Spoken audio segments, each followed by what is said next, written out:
ఒకరోజు సండే మధ్యాహ్నం ఒక వ్యక్తి మర్డర్ అయిపోతుంది. ఆ టైంలో ఆ ఇంట్లో కేవలం తన వైఫ్, పనమ్మాయి, ఒక కుక్ మరియు తోటమాలి ఉన్నారు. పోలీస్ అక్కడికి వచ్చి నలుగురిని ఇన్వెస్టిగేట్ చేస్తాడు. అప్పుడు వైఫ్ చెప్తుంది, నేను ఆ టైంలో హాల్లో కూర్చొని బుక్ చదువుతున్నానని చెప్పింది. గార్డనర్, నేను ఆ టైంలో మొక్కలకి నీళ్లు పోస్తున్నా అని చెప్తాడు. పనమ్మాయి, నేను వేరే రూమ్ని క్లీన్ చేస్తున్నా అని చెప్పింది. కుక్, నేను ఆ టైంలో బ్రేక్ఫాస్ట్ చేస్తున్నా అని చెప్తాడు. వీటన్నిటిని విన్న పోలీస్కి అర్థమవుతుంది ఎవరు మర్డర్ చేశారో అని. ఎలా అర్థమైంది పోలీస్కి ఎవరు మర్డర్ చేశారని? మీకు దీని ఆన్సర్ తెలిస్తే తప్పకుండా కింద కామెంట్ బాక్స్లో రాయండి.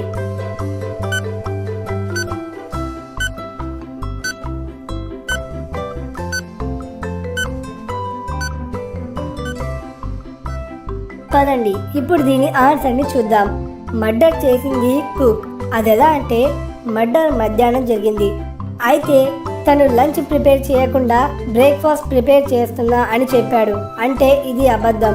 సో ఈ విధంగా పోలీస్ కుక్ని అరెస్ట్ చేస్తాడు. పదండి నెక్స్ట్ డీల్లోకి వెళ్దాం.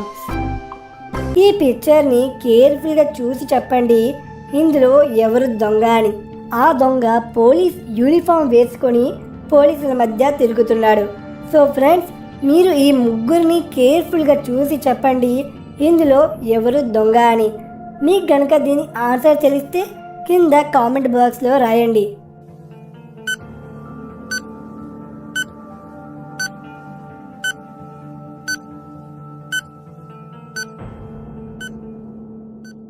పదండి ఇప్పుడు దీని ఆన్సర్ని తెలుసుకుందాం. మధ్యలో అతను దొంగ. ఎందుకంటే పోలీస్కి భుజం పైన 1, 2 లేదా 3 స్టార్లు మాత్రమే ఉంటాయి. దానికంటే ఎక్కువ స్టార్లు ఉండవు. కానీ ఈ మధ్యలో ఉన్న పోలీస్ భుజం పైన 4 స్టార్ గుర్తులు ఉన్నాయి. అంటే ఇతనే ఆ దొంగ. పదండి ఇప్పుడు నేను మిమ్మల్ని ఒక క్వశ్చన్ అడగబోతున్నాను. దాన్ని కేవలం ఇంటెలిజెంట్ వ్యక్తులు మాత్రమే చెప్పగలరు. ఓకే?